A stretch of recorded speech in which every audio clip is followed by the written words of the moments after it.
আমি অল্প 10-11 মাসের অভিজ্ঞতা থেকে যা দেখলাম, যে একটু আগে ভাই বিভিন্ন ধরনের স্ট্যাট দিচ্ছিলেন যে 1-2% মানুষের কাছে অলমোস্ট 70-80% জিম্মি হয়ে থাকে এবং এটাকে তারা প্রভাবিত করার চেষ্টা করে। সামগ্রিকভাবে যেটা মনে হয়েছে, আমাদের এটা টোটালি একটা সাইকেল হয়ে গেছে, একটা চক্রের মধ্যে আমরা পুরো বাংলাদেশ। এই চক্রটা ভাঙার একটা উপযুক্ত সময় ছিল অভ্যুত্থান পরবর্তী সময়।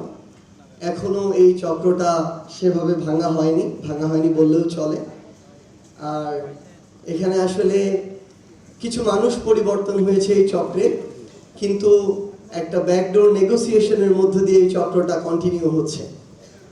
এখানে বড় বড় কিছু বিজনেসম্যান আছেন, তাদের সাথে যেই রাজনৈতিক দলই আসুক না কেন, সেই রাজনৈতিক দলের একটা সুন্দর নেগোসিয়েশন হয়ে যায়। এরপরে সেই বিজনেসম্যানরা ধীরে ধীরে বিজনেস মাফিয়া হয়ে ওঠে। তাদের কিছু মিডিয়া হাউস থাকে, তারা ধীরে ধীরে মিডিয়া মাফিয়া হয়ে ওঠে। এরপরে তাদের কিছু ব্যাংক হয়, ধীরে ধীরে তারা ব্যাংক মাফিয়া হয়ে ওঠে। অল্প কিছু মানুষের কম্বিনেশনে একটা মাফিয়াদের এম্পায়ার হয়, যেই এম্পায়ারে আমাদের যারা যোদ্ধা এমএসএমইর সাথে সম্পৃক্ত, তাদের প্রবেশ করার যে দরজাটা, সেই দরজাটাই আসলে বন্ধ করে রাখা হয়। তো আমার ভাইয়ের একটা আইডিয়া ভালো লেগেছে, যে আমরা এই যে অল্প কিছু মানুষ, তারা পলিটিক্যালি নেগোসিয়েশনের মাধ্যমে এই বিষয়গুলো কুক্ষিগত করে রাখে। এই কালচারটা থেকে আমাদের বের হয়ে আসার জন্য আমাদের একটা চক্রের বিরুদ্ধে ফাইট করতে হবে।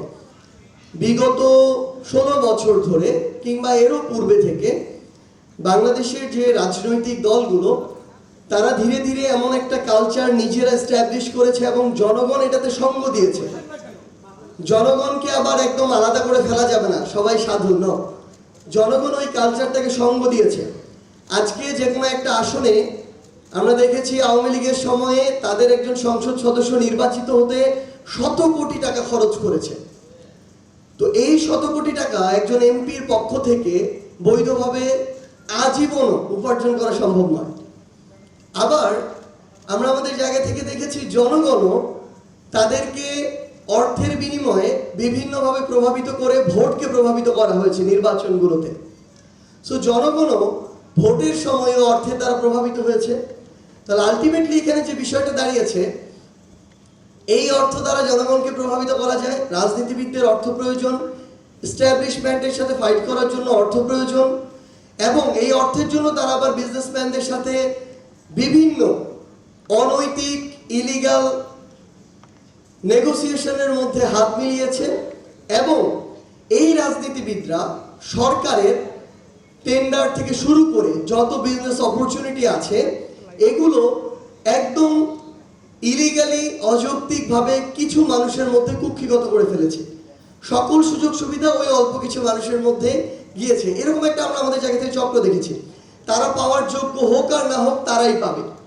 আমরা দেখেছি চট্টগ্রাম বন্দর 2-1টা নামের মধ্যে সীমাবদ্ধ।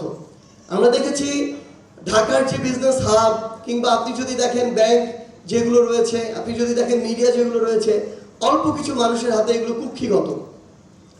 তো এই মিডিয়া মাফিয়া বলি, ব্যাংক মাফিয়া বলি, বিজনেস মাফিয়া বলি, যারা আসলে বিভিন্ন ক্ষেত্রে আমার এমএসএমইর সহযোদ্ধাদের প্রতিবন্ধকতা হয়ে দাঁড়ায়, তাদেরকে বা তাদের এই প্রতিবন্ধকতা মোকাবেলা করার জন্য আমাদের মনে হয়েছে যে আপনাদেরও আসলে ইউনাইটেড এমএসএমই একটা মাফিয়া গ্রুপ হওয়া দরকার।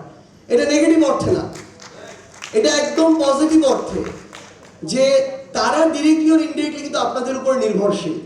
সেটা আপনারা যে ছোট ছোট বিষয়গুলো নিয়ে তাদেরকে সাপোর্ট করেন, তারা কি করে আলটিমেটলি আমরা যেটা দেখলাম, যে বড় বড় মানে যেরকম টেন্ডার থেকে শুরু করে এভরিথিং যে বিষয়গুলো আছে বিজনেসের সাথে সম্পৃক্ত, তারা এগুলো শুধু মানে একটা বড় উঁচু চেয়ারে বসে ছড়ি ঘুরায়। মাঠ পর্যায়ে বা ছোট ছোট পার্টে কাজ কিন্তু আমার এমএসএমই যারা রয়েছেন তারাই করেন। সো তারা যদি তাদের জায়গা থেকে একটা ইউনাইটেড ফর্মে আসতে পারেন, যে একটা নির্দিষ্ট রেসপেক্টফুল একটা নেগোসিয়েশন এন্ড বিজনেস পর্যন্ত আপনাদের মধ্যে এই সমন্বয়টা থাকবে, কিন্তু যখন আপনাদের উপর একটা চাপিয়ে দেওয়া হবে, শোষক রূপে আবির্ভূত হবে, তখন আপনি যেন তাদেরকে ত্যাগ করে আপনারা একসাথে ইউনাইটেড হয়ে একদিকে দাঁড়িয়ে যেতে পারেন। এবং যখন আপনারা দাঁড়িয়ে যাবেন, যে কোনো শোষক যত বড় মাফিয়াই হোক না কেন, তাদের যে পতন শেখ হাসিনার মতোই আবশ্যক, সেটা কিন্তু ইতিমধ্যে প্রমাণিত হয়েছে।